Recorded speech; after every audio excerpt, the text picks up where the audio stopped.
Et se on niinku, et kun se palkka on, niin aluksi koirathan niinku pyrkii ottamaan sitä kädestä. Ja sitten kun se menee alas, niin se palkataan, että se oppii, että niinku, kun se yrittää ottaa sitä, se ei saa, mutta sitten kun se luopuu siitä, niin se saa sitä palkkaa. Ja sitten kun se osaa luopua varmasti, mä opetan pienten apujen kanssa sille sitten istuminen, maahanmeno, seisominen, istuminen, kaikki mitä tässä nyt tulee siis, mutta mä opetan hirveän paljon tässä edessä. Top,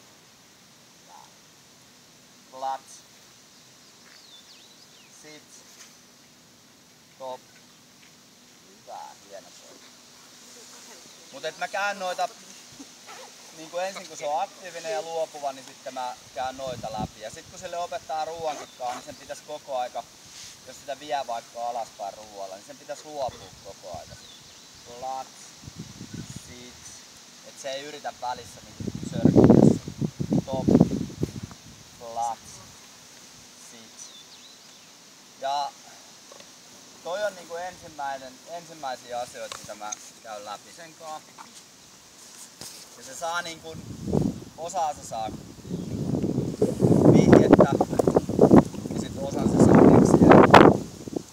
Et esimerkiksi jos pennulle opettaa maahanmenoa, niin sit se voi olla ensin, että mä teen vaan niinku näin sille. Ja sit kun se tajuu mennä maahan, niin mä palkkaan. Sit. Ja sit mä teen sille pienemmän vihjeen siitä. Eli kun se tekee pienestä vihjeestä sen maahanmenon, niin sit mä palkkaan. Eli se koko aika niinku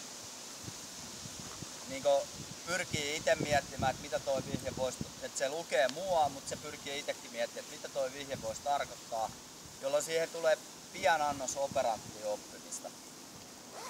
Että se pyrkii myös itse ratkaisemaan niitä asioita. Mutta ei niin, että se itsekseen ratkoo, vaan niinku mun kanssa.